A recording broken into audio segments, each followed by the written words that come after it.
Since the fall of man, a war has raged between good and evil.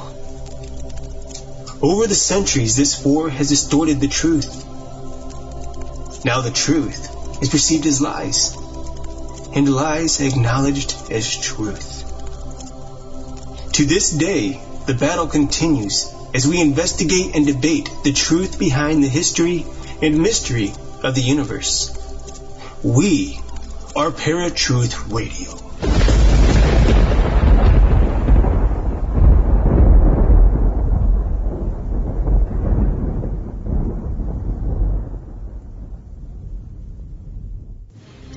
Hey Parafans, welcome to another episode of Paratruth Radio. My name's Justin.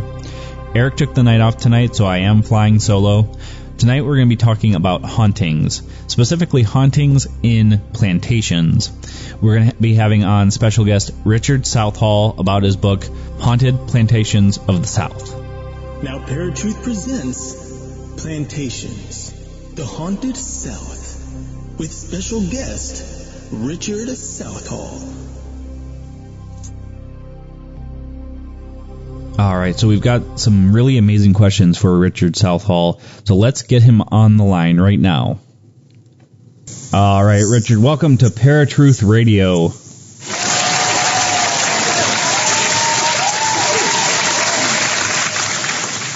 Thank you for having me.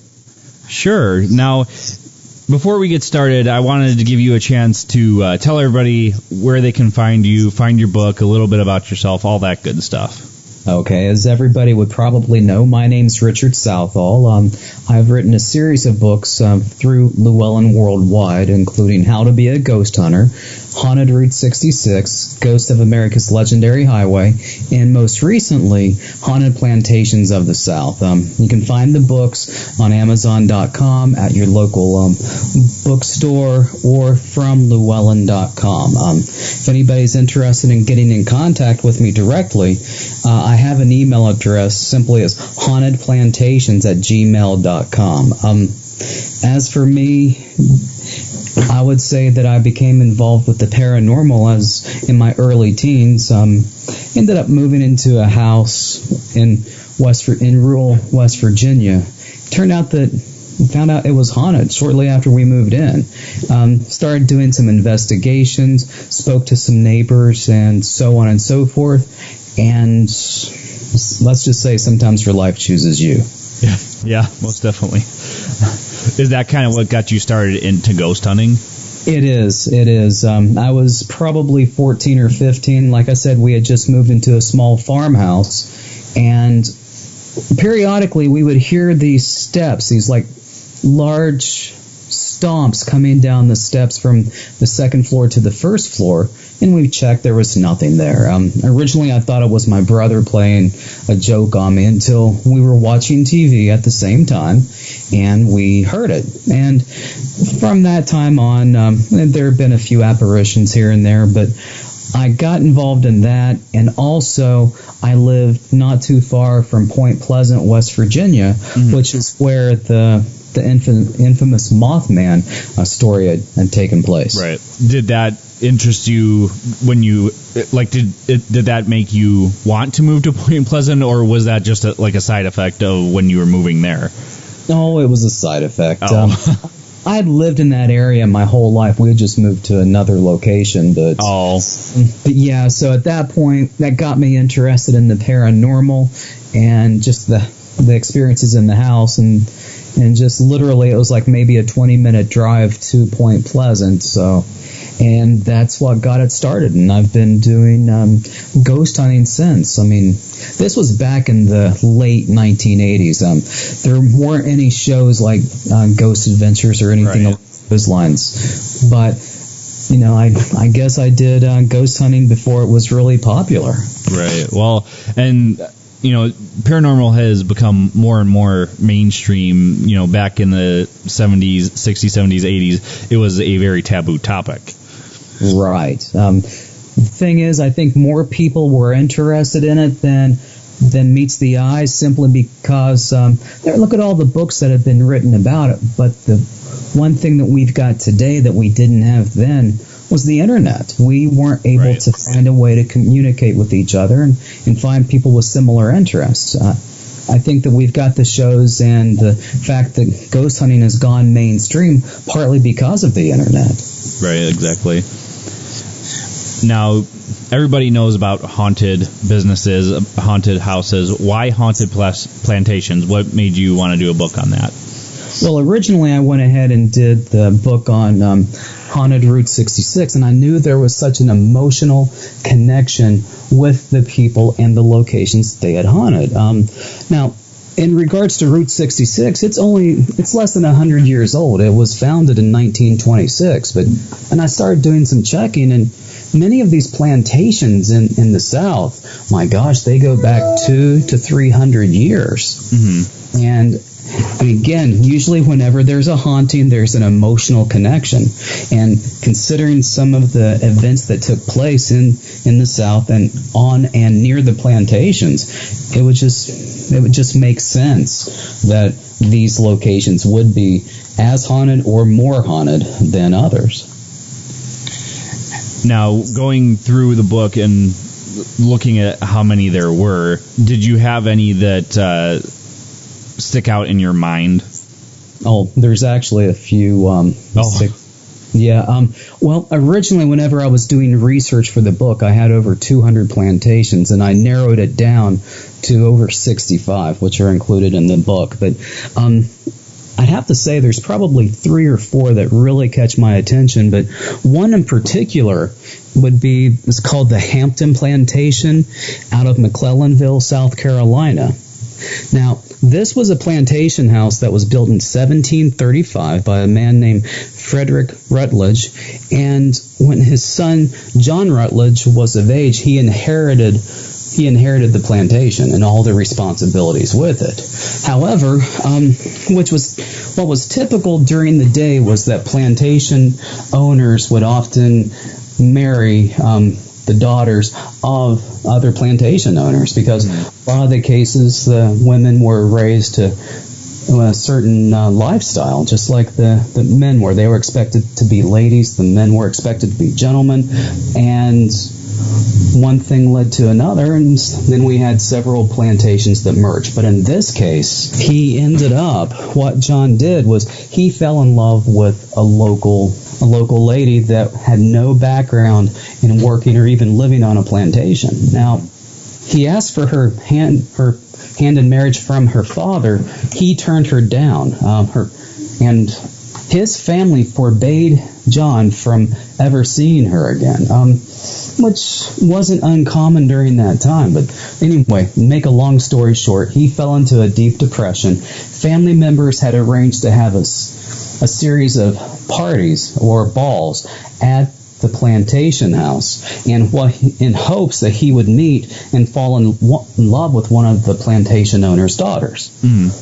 That didn't happen. One day during one of the parties, he ended up excusing himself, and he went to his bedroom on the second floor, and he shot himself. It was actually March 5th of 1830. Now, he died 2 days later, and after his death, people would hear the sound of a gunshot, and oftentimes they would see an apparition of a man fitting Rutledge's description in a rocking chair looking out the window. So, I mean, it's just little stories like that. So it's important to know the history of an area, even the culture of an area, to really truly understand a haunting.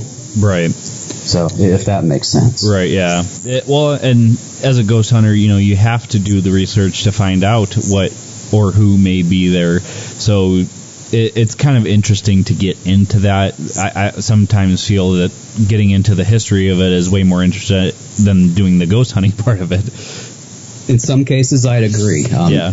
A lot of people think that ghost hunting is simply going to a place that's haunted or allegedly haunted and just trying to take pictures and get EVPs. But that's really not the case. I'd say that 80% of an actual paranormal investigation doesn't take place on the site. Right.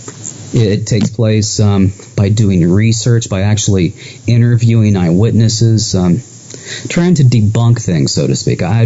What I've done in several cases was I was able to determine that what may have, quote unquote, led to a haunting actually had a typical and normal explanation to it. Only after I'm able to kind of weed out the possibility of it being normal would I even consider it being a haunted, an actual haunting. But I've had those. I've had those to the point that I've been doing the investigations for several years now. Well, the one thing that I saw is that you had actually retired from ghost hunting. Why did you do that? I've got a 7-year-old. Yeah, I guess that might be. I had considered doing the retiring, and I had actually taken the steps to do so. But as soon as I really started to spread the word that was the case, it turns out that people started calling and emailing me. So sometimes your life chooses you. Let's just put it that way. So yeah, it's just that. Yeah, basically between work and having a family, that takes up a lot of time. But like I said, I've been doing this for years, and I guess I wasn't ready to hang it up right at this point. Maybe at some point, but I kind of doubt it. Right. Yeah. Well, the one thing that just fascinates me too is, as you said, your life chooses you. Me and Eric had shows prior to this one. We had one together, then we had separated and had 2 separate shows. Took a break for about a year, and one day we're like, do you want to get back into this? And I'm like, absolutely, let's do it. So Paratruth Radio was born. Wow. So you know exactly what I'm talking about. Yeah, and I mean, we had a investigative group when we had our first show. It kind of mimicked the name Night Stalkers, and it was very interesting. Like, I've told people, and we've talked about it on the radio, that we actually got to do the first paranormal investigation in Jeffrey Dahmer's family home, where he grew up and committed his first murder. Well, that's fascinating. Yeah, it's really interesting to hear the history, because people that are disturbed, you don't really know what their childhood is like, and until somebody writes a book about it or whatever. So just to do that investigation was really interesting, and I would love to do any historical site like the Plantations that you were doing research on. I would love to go and do an investigation somewhere like that. Well, maybe we'll have to plan that sometime. Yeah. Yeah, that'd be a good one. And Eric's been dying to go ghost hunting as well, so it's been a long time since we've been on one, so it'll be a good experience. Now, one thing that interests me about the histories, in any of the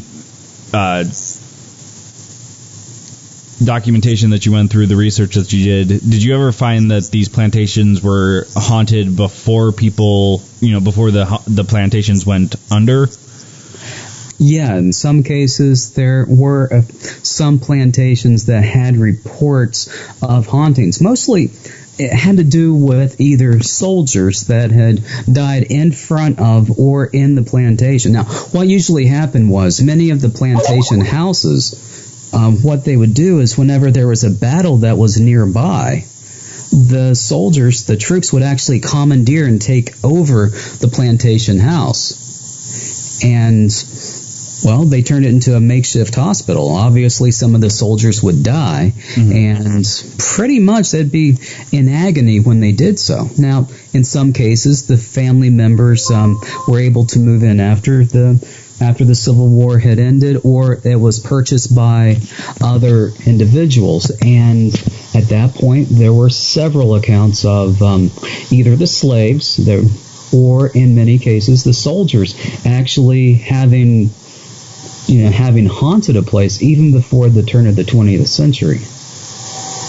Wow. So these go way back. They can't. Going through the research and, finding all these different cases of soldiers dying, I'm sure there was plenty of slaves being tortured and dying and that sort of thing. Is there any of those stories specifically that stick out to you? Well, actually, there is one that really caught my attention. It's a place called Edgewood Plantation out of Charles City, Virginia. Now, it was a Gothic revival plantation house built in 1854. It was renovated into a bed and breakfast in the 1970s. According to the stories, in 2001, a guest came to stay at the Edgewood bed and breakfast with a specific request that she wanted a room where she could be, undisturbed, and she didn't want to be able to talk to any of the ghosts, which that kind of caught the manager off, like it just caught her off guard. So she gave her a room, and the next day the lady came back and demanded a different room because she had been kept up most of the night.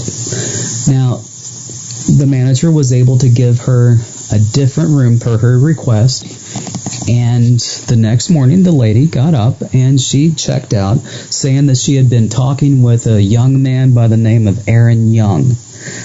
Okay, nobody had heard of that name before, and in some research actually uncovered the name of Aaron Young, and he was actually a Confederate that was with Virginia's 20th Regiment that had passed near Edgewood. Now, the thing is, he didn't die in that area. This is what really caught my attention. He didn't die there. He actually died in 1913 in Work County, West Virginia, not too far from where I live.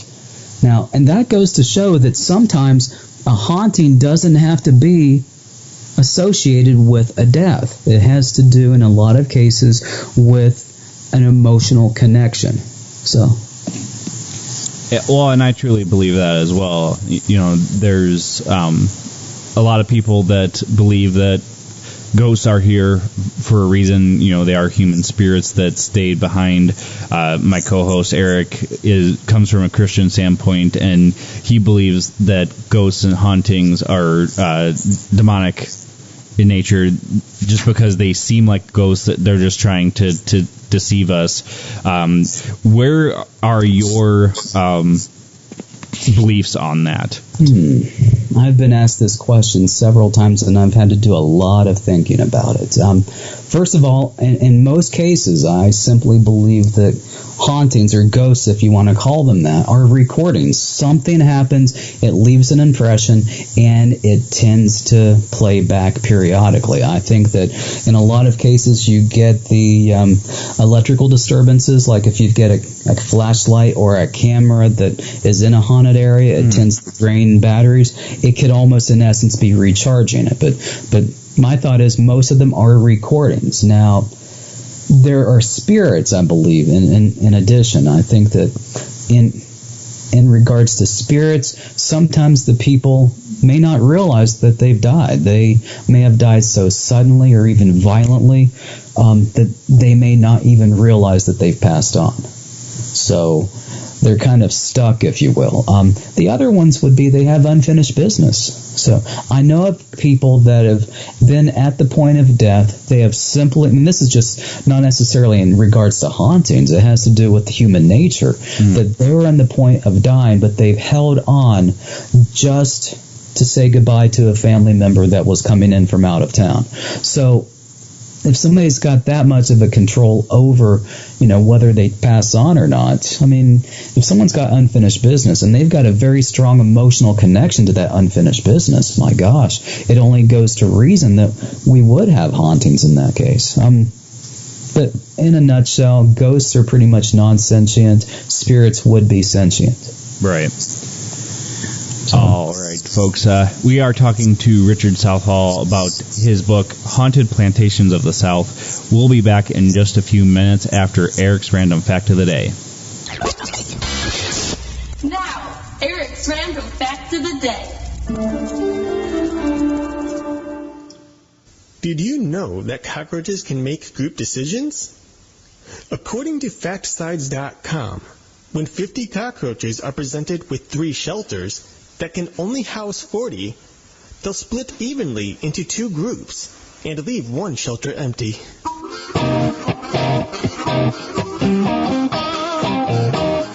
This was Eric Eric's Random Fact of the Day.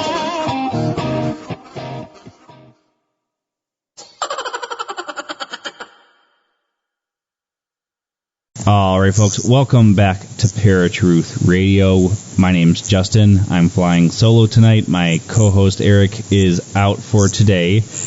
And we are talking to Richard Southall about his book, Haunted Plantations of the South.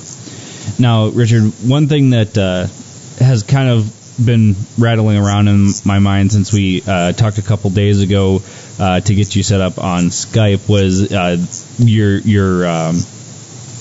your career, and that you deal with a lot of people who have addiction problems and whatnot. And Yes. One of the biggest things that I always try to struggle with is,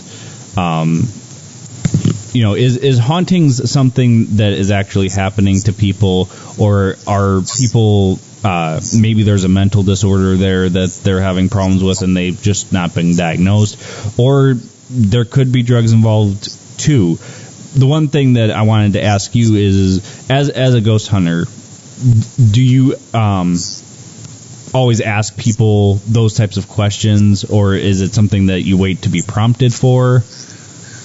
I kind of go ahead and get a feel for the person in a lot of cases. Now, I do have to rule out whether the person is using. And since I've been working in this profession for 11, almost 12 years, I pretty much have a good idea whether somebody may be under the influence or may have experienced something while under the influence. So I try to rule that out. And even though I am a substance abuse therapist, I mean, I have to realize just because someone may have a personality disorder or some kind of mental condition does not necessarily mean that they're not experiencing paranormal events. Do I believe everything that I hear?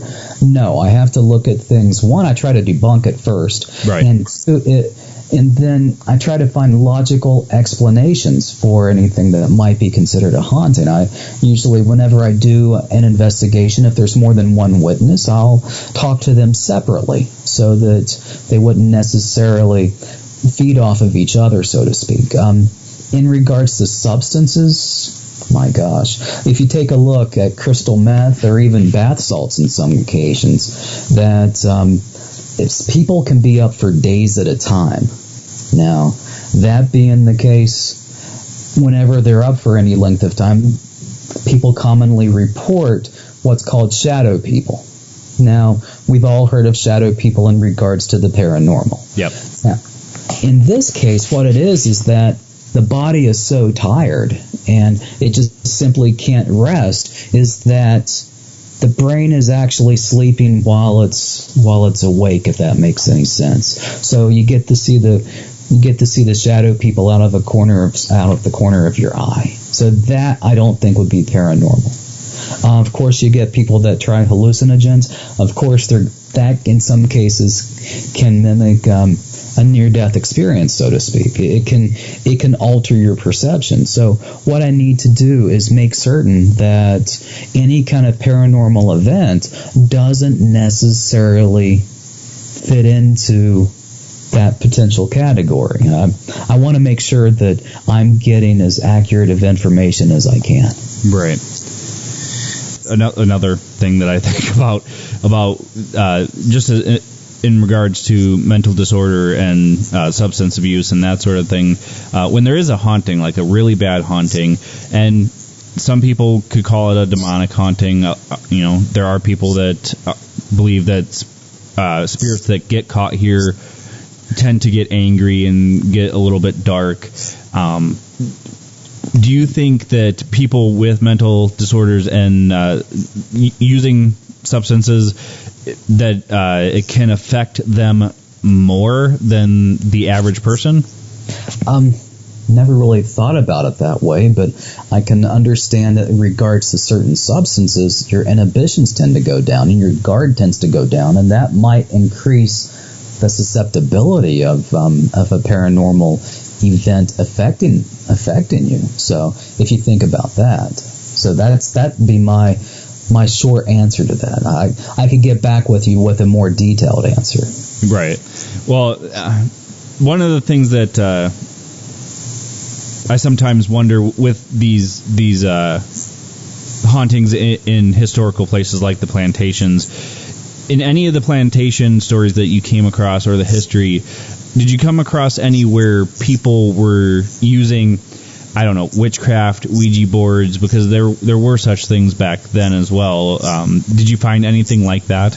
Actually, no, I didn't. And that's actually in some cases surprising, but no. Mostly it had to do with an event that was, if you want to call it, a catalyst that led to the haunting. It could be a suicide, or it could be a shooting, it could be simply the death of a child or anything along those lines. That usually would be the origin of a haunting. As for things actually being conjured, didn't get anything from that. No. Okay. Well, going into the Ouija board part of it, as a ghost hunter, how do you feel about the Ouija board? Wow. I'm of two minds. One, I think that it could be the subconscious moving things. And that can be taken one of two ways. One, a person can absolutely, in essence, becoming more aware of the surroundings, and they could subconsciously move it to actually get a legitimate message, or they could get a message that they want to give. So that's one train of thought. The other one would be is that it can be a conduit in some cases. I haven't really dealt with them. I played with them once whenever I was a teenager. Didn't have a good experience with it. Scared myself and decided not to play with them anymore. Now, well, yeah, I mean, that's the same for me as well. And one thing that both me and Eric agree on is, unfortunately, it's a way to open a portal, and whether you're trying to reach a loved one or just a dead person in general, unfortunately, there are more malevolent spirits that will come through and more times than not. So we completely discourage, whether, like I said, I come from a different perspective than Eric does, and we both agree on that fact. Oh yeah. Yeah, I wouldn't want to play with them. Too. Yeah. So going back into the book a little bit, when you were doing your research, what made you choose the specific plantations that you covered in the book? Well, what I did was actually, like I said, I had originally a little over 200, and I narrowed it down to a little over 65. Partly, I wanted to make sure that the stories were unique and not simply folklore or legend. Going back to Route 66 as an example, most every state that Route 66, passed through had a story of the Phantom Hitchhiker. Okay. The story is so common that it became legend. It became part of our folklore. Mm-hmm. So what I did was, once I came up with a list of the plantations in regards to choosing what would be in the book and what would not be in the book, I weeded the stories that were so alike out, because I wanted to make sure it was based on an actual event rather than hearsay and second and third person accounts. So that's why I did that. And once I was able to narrow it down, I did research on the history. I mean, it's good to tell a ghost story, but it makes it even more real whenever you can get the background to why a place is haunted rather than the simple fact that it is. So that's how I did that. Is 200 the only amount that we had for plantations in the United States? Were there more? Oh, it depends on what your definition of a plantation is. Different places had different definitions. One, you had to have over 300 acres. Another one, you had to have over 1,000 acres. It just depended. What I ended up doing, I divided the plantations can be divided into two separate categories. Antebellum, which means pre-Civil War, and postbellum, which is after the Civil War. So if you got to take into account that there's a great difference in terrain within the entire American South. You've got coastal plantations, you've got plantations closer to rivers, you've got plantations that are, surrounded by forests, and each one of them was built individually based on the terrain, and the architectural styles varied because of the terrain. So that's actually an interesting concept to it, because there was a bunch of different types of plantations as far as sugarcane, cotton, and that sort of thing as well. Right. Yeah, and there were, and then just also based upon different locales. Some parts of the South, it actually would be better for having sugarcane. Other parts had to do with they could grow cotton better. It just all depended on the area and how they were and how the actual crops were raised. So it varied. Now, are any or all or some of these plantations open to the public now as historical sites or hotels or anything like that? Yes, usually it's divided. It's going to be divided like into three categories.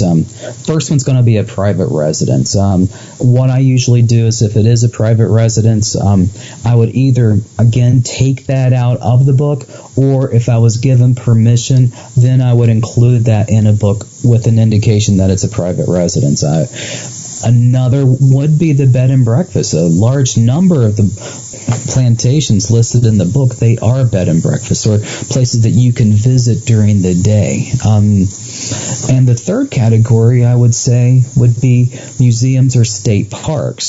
So, I'll give you an example. There's a place called Antebellum Plantation in Stone Mountain, Georgia. Now, the plantation houses that are at the park were not originally there. They were moved in an attempt to actually preserve the history and to actually save the buildings themselves. They have a number of buildings throughout the entire state that had been moved there. And the cool thing about that place is you can visit there during the day and get a taste of all the different architectural styles. You get a taste of all of the different types of buildings associated with the plantations. That would be probably one of the prime examples if you wanted to get the most bang for your buck, to go to a place along those lines. Antebellum, my gosh, there are ghosts associated with that plantation area, that state park too. One is called the Thornton House. It was, even though the Antebellum Plantation Park is in Stone Mountain, there's a place called the Thornton House that was originally located in Union Point, Georgia. It's the oldest building. It was built in 1790. And since it was moved there, there's been the apparition of a boy about 10 years old that's been consistently seen near a bedroom on the second floor. The apparition appears to be so realistic that visitors often think that it's a real child until he disappears right in front of their eyes. Yeah, so that would kind of tell you that it was probably not something that was real. No, probably not. And there's another one that's it's originally located in Covington, Georgia, several miles away. It was brought to Stone Mountain, but it's called the Graves Plantation, and it was built in 1830. And what usually happens there isn't so much an actual apparition, but it's the sounds of people singing and speaking, and oftentimes it's accompanied by a drop in temperature. Now, and also you've got some basic poltergeist activity, small items being moved from place to place. Sometimes they disappear and come back at a later time, things like that. But if again, back to the original question, each of the stories in the book actually tells whether it is a private residence, whether it is a bed and breakfast, or a place that you could stay overnight, or if it is a public park or museum that you could visit. So now, out of those ones that are bed and breakfasts, are most of them haunted or only some of them? Well, it's a book of ghost stories, so all of them. Well, then that answers the question, I guess. Now, any of these bed and breakfasts, though, do they advertise that it's haunted? Oh, yeah. I mean, there's, think about it. We've got Myrtle's Plantation, for example, one of the most famous haunted plantations in the nation. I mean, it's in St. Francisville, Louisiana.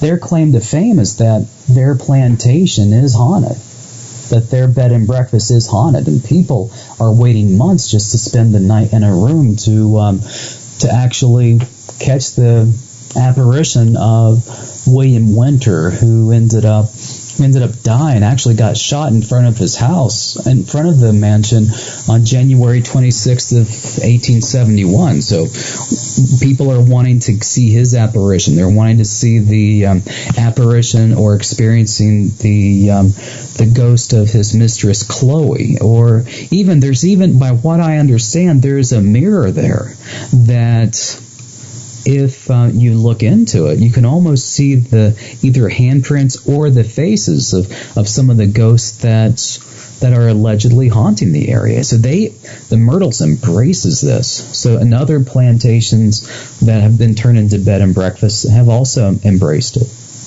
All right, folks, we're going to take our next break. I'm talking to Richard Southall about his book, Haunted Plantations of the South. We've got your paranormal headlines, and we will be right back. And now, Paratruth Radio's Paranormal Headlines.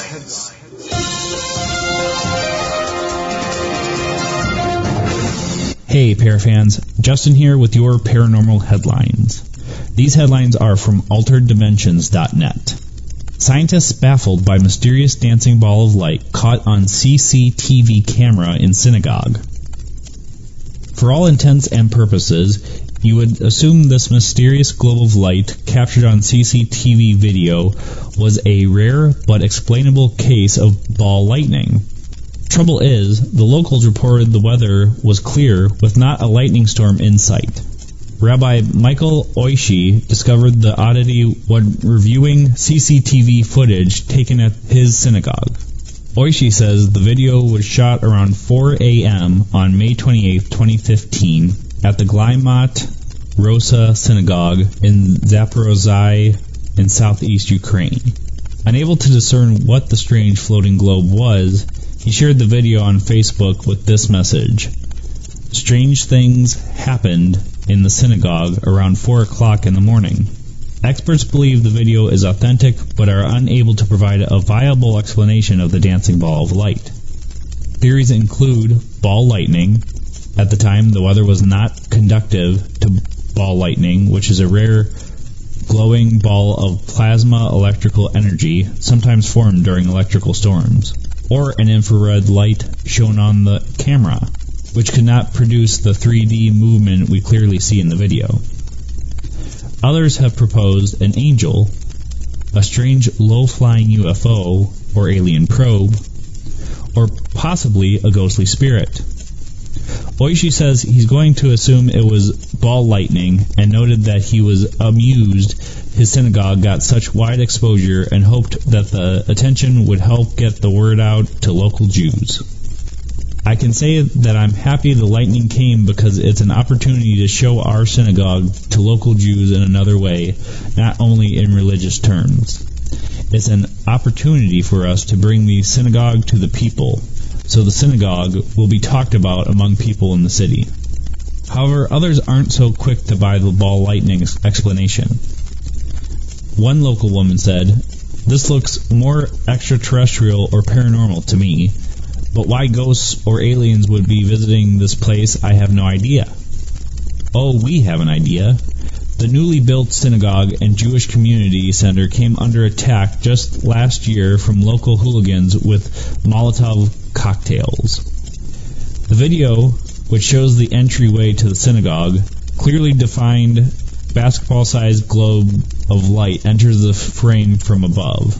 The light floats downward and pulses, changes shape, while floating in front of the entryway before rising quickly out of the frame. Cirrus Lights, mystery lights on dwarf planet, bear striking semblance to street lights of earthly cities. Scientists were baffled when they were first spotted in 2004, and as NASA's Dawn spacecraft probe draws nearer to the dwarf planet, the Cirrus Lights mystery grows deeper. The photo shows the striking similarity between the Cirrus Lights and earthly lights photographed from space.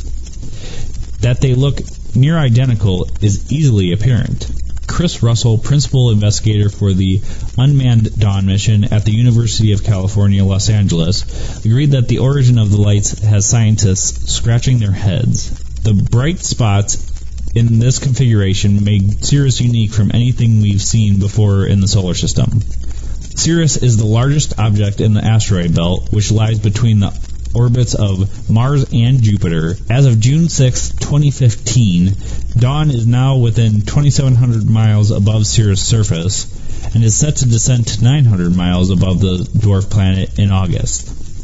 Although NASA scientists remain baffled, possible explanations include volcano, geyser, rock, ice, salt, or streetlights of cities. And this has been Justin with your Paranormal Headlines. This was a segment of Pure Truth Radio's Paranormal Headlines.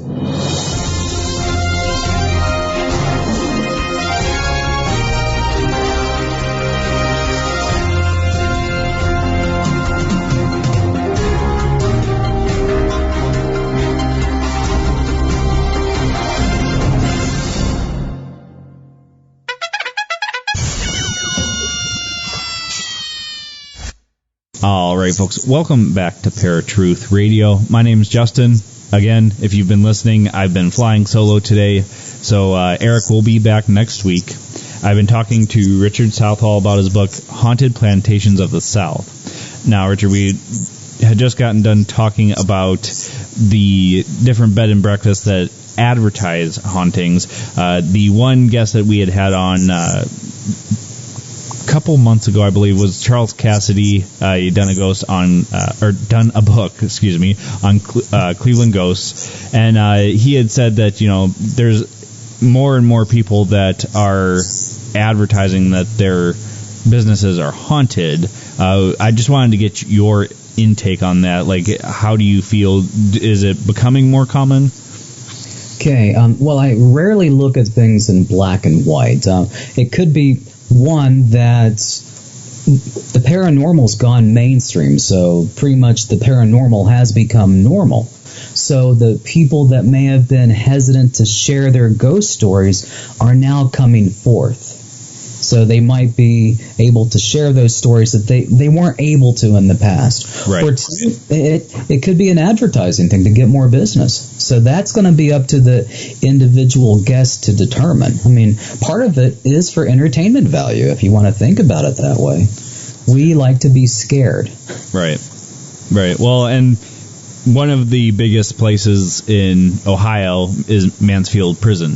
Everybody who has ever been a ghost hunter from Cleveland, Ohio specifically, wants to go to Mansfield Prison because not only do they advertise it, but it's well known that it's haunted because the bigger ghost hunting shows like Ghost Hunters, I'm not sure if Ghost Adventures did one. I know Ghost Hunters did for sure at Mansfield Prison, and it's just well documented that it is. So, and that's the other thing, as you said, the paranormal has become normal. I don't know if that's a good thing or a bad thing, but it has become the norm now. So it's just really interesting to see that a lot of these places advertise. Now, in your opinion, do you think that any of these places are not haunted and they're just advertising to get business? I couldn't even speculate to that. It's within the realm of possibility. I'd like to think that any bed and breakfast or hotel that would claim to have paranormal activity would be authentically having paranormal activity. But again, I would say that that's up to the discretion of the guest to determine that. On that same subject, there's so many people that claim that they have hauntings, or they actually do, either or. Have you in the book and going through the plantations, did you come across any stories in history that were the same? Any stories of hauntings that were similar or close to the same? Well, in a number of the stories, one thing I've noticed is that there are a lot of Civil War soldiers. I mean, obviously, like I had mentioned earlier, many of the battles that had taken place had actually taken place within yards of the plantation house. Mm-hmm. So again, with any kind of a battle going on, there's going to be casualties, and my gosh, how can I put it? The battlefield medicine was horrible at that time. You've heard the phrase "bite the bullet." What they would do at the time, the soldier, if they were injured, they would actually be asked to bite a bullet while their arm or their leg was being amputated on the field. So that's excruciating. Right. And that happened time and again and again. So, yeah, that being the case in many of the plantation houses throughout the 8 states that I've written about, there have been sightings of soldiers. Same thing with slaves, too. I mean, they lived in very oppressive living conditions. And sometimes that emotional connection to an area can lead to a haunting. So I'd say of the types of places, I guess the common hauntings associated with the plantations would be the soldiers, would be the slaves, and I kind of alluded to earlier, sometimes the plantation owners themselves, like in regards to the myrtles, or even regards to the plantation owner who had shot himself. There's an emotional connection, and that's the common thread, if you will. Right. Well, and one thing that I've said a lot of times is anything is possible. You know, it could be that the hauntings that we're coming across could be demons in disguise just playing on the history of the place. And personally, I'm a firm believer that people's spirits can get stuck here for numerous reasons, whatever the case may be. But I'm not as close-minded to say that all of these hauntings can't all be demonic in nature as well. I'm open-minded about things about that, so I'm not going to say anything in absolutes. I mean, what I've seen over the years, it's mostly recordings and in some cases spirits. Haven't had anything truly, if you want to call it demonic per se, but I would say that there was one case where we went into this house and we didn't know which room it was to begin with, but we found out that a person had been killed in a particular room. When we went into that room, there was such a heaviness, just the ambiance was entirely different than the rest of the house, and it was palatable, if you will. But as for having anything darker than that, like having something attach itself to you, not so much. Now, some of the people that I've done investigations with, what they would do later on is cleanse an area, do a smudging. So after the investigation, just as a precaution, but if that makes any sense. Right. Well, and that's seems to be a common thing as a ghost hunter, not necessarily cleansing the house, but more times than not, you don't get any activity at all. If you do, it's usually a recording, as you said. There were numerous times when me and Eric could feel, you could just feel that there was something there. And I was going to say, you can't really describe that until you've experienced it. Right. Someone who's never experienced that feeling, they don't get it. But once you've experienced it, then you don't have to explain it to someone else. Right. Well, and that kind of makes you wonder, though, too, is this something dark? Because if it's a spirit that's just communicating to you through EVP, you're not feeling anything, does that mean that spirit is a dark spirit because the heaviness is there, or is it just a spirit of a human trying to manifest itself. It's very, as you said, it's very hard to discern things like that. Right. I agree with that. Now, could it be possible? Absolutely.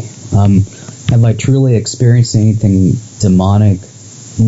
I haven't, or at least I don't think I have. Let's just put it that way. Right. If that makes sense. Yeah. So. Yeah. All right. Well, one of the last questions I have for you is, doing the research for the book and everything, were you able to actually go to any of these locations to do more research about it? Not physically, no, but I was able to call a number of the plantations that have become bed and breakfast and be able to talk to the managers and be able to get some information that wasn't previously published. I was able to do that, and as my work schedule will allow, I do plan on going to some of these plantations at some point in the future, hopefully later this summer. That would actually be interesting maybe to follow up with you as well. If you do get a chance, please let me know. Absolutely. Now, final question, because we did go over a little bit that you had said that some of these places were actual residents as well. Doing the research, calling these places, whether it was a business or a residence, did you have anybody tell you, no, please do not have that information in your book? Actually, there were a few cases, and how I look at it, it's a book of ghost stories, but I'm also going to be very respectful. I'm not going to exploit anybody for any reason. But I think that if some place is haunted and the family owns that, they don't want to share the story, then they have every right not to. Right. So, and at their request, I opted not to include anything like that in the book. Right. Just out of respect. And that's common decency, I believe. Well, and, most ghost hunters, if they have a show or if they are trying to give the information to other people, most people will give a disclosure paperwork or, just get a verbal disclosure or whatever. So I do appreciate that you are one of those respectable people that get the okay to do that. Oh, absolutely. I mean, my thought is all a person's got is their name and their word and their reputation. Give you an idea, there was a case, it was actually, I've written about it in the book, it was called Lebeau Plantation down in Louisiana. Mm-hmm. I don't know if you're familiar with the story, but some people had actually broken into it about 2, maybe 3 years ago and caught it on fire. They were just a group of people, I think they were drinking, and they were quote unquote doing a ghost hunt, and one thing led to another, and one of the historical buildings of that area had caught fired and just pretty much got destroyed. That to me would be disrespectful. That's an understatement. Right. So always let people know ahead of time of your intentions. Always ask permission, and always be respectful. That's just the way I look at it. I agree 100%. All right. We are getting close to the end of the show, so I did want to give you a chance to, again, give everybody where they can find you, find your book, all that great stuff. Okay. First of all, I do have an email address. It's simply hauntedplantations@gmail.com. If anybody had any questions or comments, I'd be happy to hear them or to read them. And also, you can find the book on Amazon.com. You can find it at Llewellyn, LLEWELLYN.com. That's the publisher. Or at many of the bookstores throughout the country. We've got Books A Million, Barnes & Noble, so on and so forth. It's out there. It's out there, yeah. All right. Well, thank you so much for being on the show. I greatly appreciate it. And I definitely got a lot of information from you, and it's been a blast. Oh, I've enjoyed myself, and I look forward to working with you in the future. Myself as well. All right. You have yourself a good night, and we'll talk soon. Yes, I hope so. All right. Huh? All right. No. All right, folks. That was Richard Southall, author of Haunted Plantations of the South. Now, as I said, I am running solo tonight. Unfortunately, I did not have a chance to get any scripture for you guys for scripture time, so I do apologize for that. And Eric will be back next week with that information for what we are going to be talking about. With that being said, next week, we will be having on Kay from the Deception Detection Show on with us to talk about Thunderbirds. Now, these creatures are a complete topic that I've never done research on, so it will be very interesting to research and debate, and I am looking forward to it. It's going to be a great show. One thing that I did want to get out there for you guys before I head out for the evening, we do have a survey on paratruthradio.com, so if you are listening and have a chance, go to paratruthradio.com, click on the Listen Live tab, scroll all the way down to the bottom, and there is a survey that we're just trying to get a little more information on our listeners. We want to know more about you guys, and that kind of helps us as hosts. So definitely go check that out. Also, if you listen on Spreaker, hit that follow button. That will automatically notify you, if you're a follower, that a new show is up and ready for you to listen to. And that is the best way to find out about new shows. As always, we do post on Facebook, Twitter, as well as our website, paratruthradio.com. And the other thing, too, is we want you guys to interact with us. Come to paratruthradio.com every Sunday at 8 p.m. Eastern Time and jump into our chat room. Chat us up. Give us questions. We love to interact with our listeners. And you can also get a hold of us at paratruthradio@gmail.com. If you guys ever have any questions, concerns, ideas for great guests, ideas for topics we haven't covered yet, or to add on to topics that we've already done, please email us at paratruthradio@gmail.com. And I think that's all we got for you guys. So it's time to say goodbye. It's a very sad moment for me. Just kidding. We will be back next week. Same time, same channel. See you guys next week. If you enjoyed this episode of Paratruth Radio and you would like to listen to it again, or are interested in listening to any of our past episodes, then you can listen to them on HD at our website, paratruthradio.com. And you can also find us at Stitcher, Blueberry, TuneIn, iTunes, Spreaker, and YouTube. And of course, like us on Facebook and follow us on Twitter for brand new updates of our show every day.